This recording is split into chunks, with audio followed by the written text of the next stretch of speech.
Hey, thanks for stopping by my neck of the woods. I'm the gig geezer in Wood Lane, and when I'm out there driving, I'm out there to make some money. I want to help you maximize your gig hustle.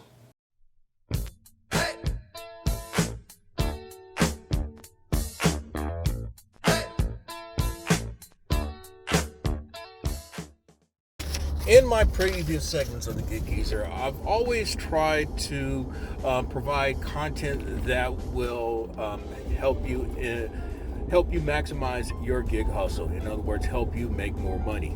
Hopefully, this segment of the Gig Geezer will help you maximize your hustle, perhaps in a different way, but also in a more useful way. And before I get into actual content, if you like the content that I provided in this segment of the Gig Geezer or in other segments of the Gig Geezer, hey, do me a favor, hit that subscribe button, give it a thumbs up. I always welcome your comments, and if you wouldn't mind, share my segments with others. Now, this segment of the Gig Geezer actually was brought about by a comment and a suggestion from Cheeseburger 747. Cheeseburger 747 basically asked me to, if I could, share any strategies that I have when it comes to vehicle situations, vehicle repair situations. The reason being, Cheeseburger says that, I don't know if it's a he or she, but Cheeseburger encountered some issues with brakes and going to be out of service, meaning for about a minimum of 14 days with the vehicle, because in taking it to the shop, they're telling Cheeseburger that it's going to be 14 days before you be able to see him or her.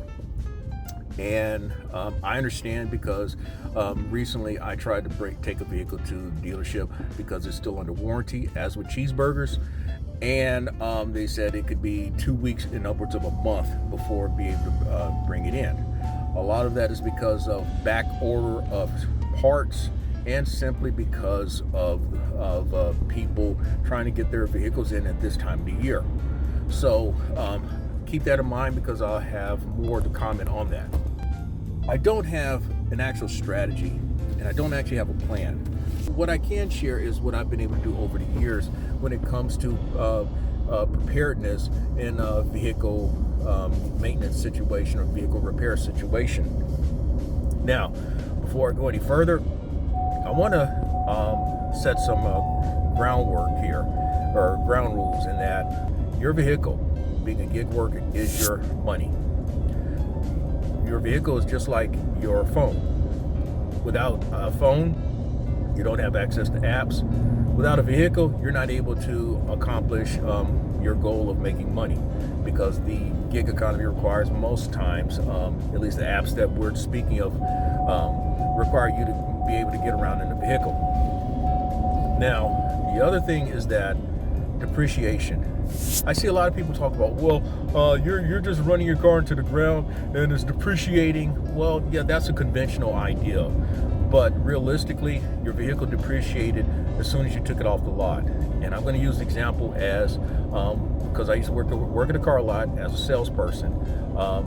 First example from over 20 years ago, when I worked at a Ford lot, the biggest, baddest Ford Expedition, I'm talking about 4x4 with everything loaded, Eddie Bauer, cost about $43,000. Now it was year 2000, early part 2001. If you try to bring that vehicle back to trade it in, you'd probably get $35,000 on it. So that means you probably lost 20% of your value already on that vehicle. And that is a realistic number. Another thing is that there are 3 different books that determines values of a vehicle. One is the yellow book, which is NADA. That determines the loan value. That is what the banks use. And people try to use that as a way of getting a trade-in value. The other is the black book. That's what the dealerships use. That is the auction book. That is the wholesaler's book. That is based on the previous week or 2 weeks of auction sales for those vehicles. The last one is the Kelly Blue Book, and that's basically one that you use as a rule of thumb for private sales. So, that said, your vehicle, you're going to make more using your vehicle than you are ever going to get on your vehicle if and when you try to sell it or trade it in. It's that simple. And so that's been my mindset. My vehicle is my money. That helps me make money.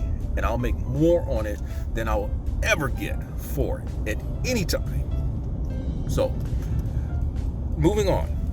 Maintenance costs.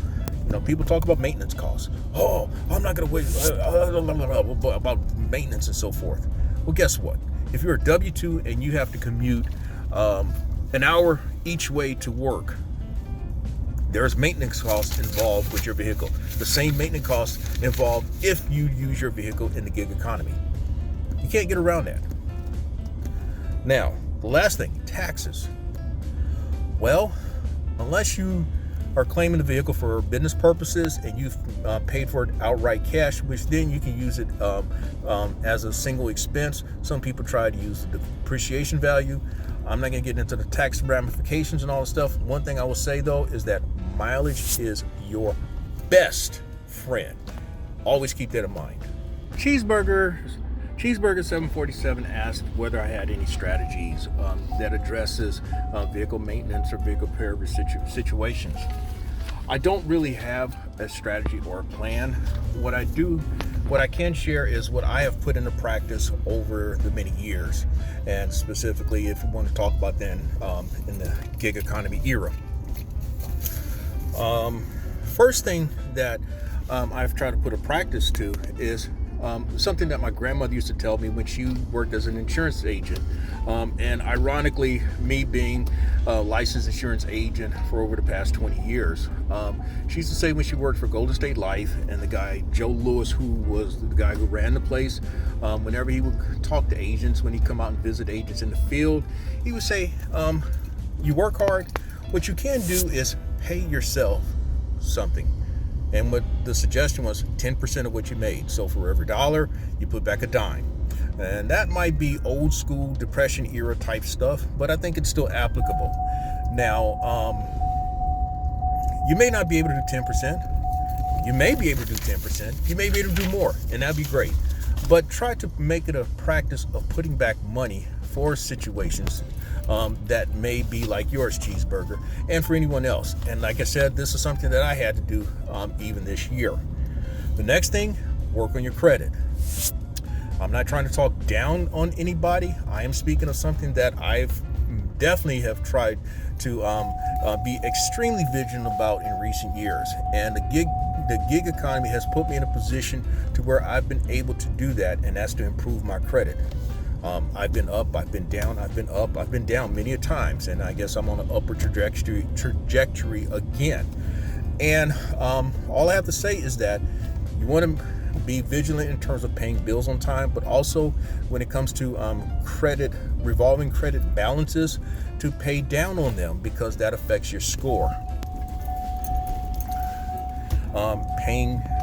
Being able to pay down on your credit balances and keeping them low definitely helps your credit score. And I'm going to share an example of that very shortly. YouTube is the best teacher I know. Thank goodness for YouTube. YouTube has saved me a lot of money when it comes to car repairs and what I've been able to do on my own. In fact, YouTube is what helped me in a most recent situation just last week. I shared that one of my vehicles was in Savannah, household situation where I got a call that the car wasn't starting. It wasn't turning over. And I got word that there was corrosion on the battery post. When the the roadside assistance guy came by, he's telling me that, he didn't know whether it could be done because, the metal was separated, and so therefore it was not able to sustain a charge or even conduct a charge. And that also it looked like there were some fuses tied to the positive battery cable post, and so that might be something that you'd have to go to the dealership with. I looked online, and there was where you could buy something aftermarket, the actual direct connection to the battery post. But if you go to the dealership, they're going to want to charge you $1,400 for the entire bracket. So I'm hoping that it's not the worst case as what was being described to me. Now, I'd been in a previous situation years earlier where I was able to rig up a connection by going to AutoZone and buying a positive battery post, and just rig one up from there. And long story short, that's what I was able to do last week. I was able to go to AutoZone, pay less than $10 for the battery post connection, pay another $9 for some anti-corrosion spray, and what the dealership would have charged me $1,400 cost me less than $10 in about an hour and a half of work. So keep that in mind. YouTube may be able to answer a lot of your questions. Now, I spoke of credit situation early this year. I had to make transactions for 2 vehicles, in which I'm now paying car note on 2 vehicles. The first one was born about because, in the household, both of the vehicles went down at the same time. Transmission on one, and then on the SUV that I described in a recent segment of the Gig Geezer, it started doing some crazy stuff with some rattling, and come to determine that it may have involved the timing chain. To make a long story short, I ended up having to trade in that Pathfinder. Well, fortunately, being in a position where I was in good car buying credit status, I was able to make a transaction on 2 vehicles and actually in a span of about 3 weeks. So thank goodness for the gig economy. I guess thank goodness for being vigilant in terms of addressing the many credit issues that I had as late as 3 years ago. So you want to keep that in mind. About the credit situation. The next thing, this is really to talk specifically to your issue, Cheeseburger 747. This is not definitive. It could be something else once you go to the dealership, or if you've had somebody to look at your vehicle. But you mentioned about the brakes. What I can tell you is that most of the vehicles today, they're disc brakes.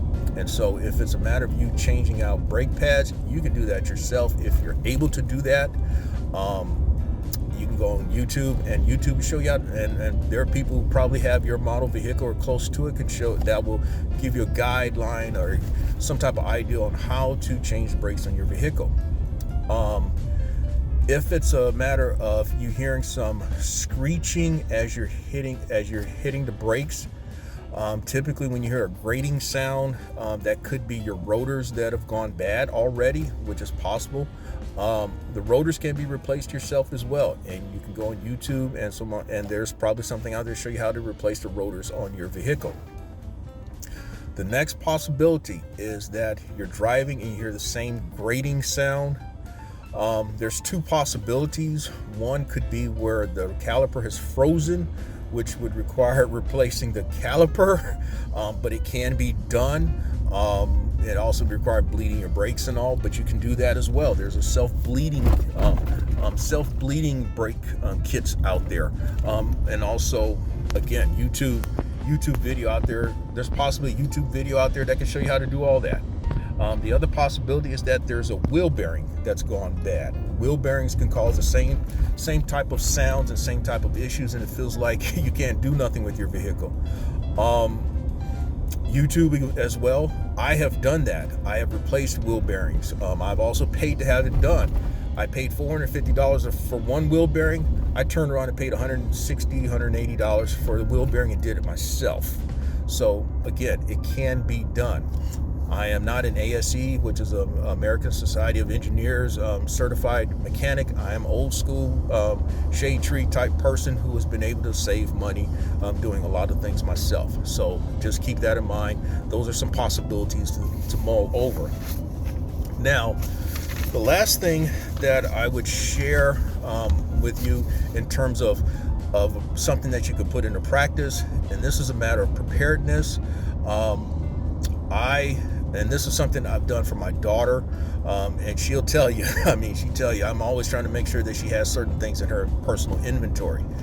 You want to have I recommend a couple of gallons of radiator fluid, the 50-50 mix. The 50-50 mix is because of these plastic radiators of today. I made the mistake years ago putting just water only in a radiator, not thinking about it being plastic, and on the first cold day, that water expanded, those molecules expanded, and it cracked the radiator, and I had to replace the radiator on top of things. So make sure you got that 50-50 mix, because these are plastic radiators of today. The next thing is battery cables, jumper cables. You want the thick jumper cables so that you can so that it can sustain a charge and all, and they last longer. Another possibility is that you want to have an air pump. You can have the portable air pump, the one that costs less than $40. By the way, the brake cables cost less than $20. You may also want to look into a 4-in-1. A 4-in-1, some of the main components are a air pump, a battery charger, and a work light. So that's going to cost you about $75 if you go to Harbor Freight. It's definitely worth the investment the first time you actually put air in your tire, instead of going to searching for a working air pump situation. But you also have to pump quarters into that machine. First time you use that, it's paid for itself. Same thing with the personal portable air pump. You want to make sure that you have a tire jack, a car jack, one that lifts your vehicle up, one that's suitable for the weight of your vehicle. You want to have that, and a necessary tool that actually turns it and lifts it up. Another thing that you want to keep in that personal inventory is a tire plug kit. I've seen postings of people on Facebook and driver groups where they've been taken by shops, because these tire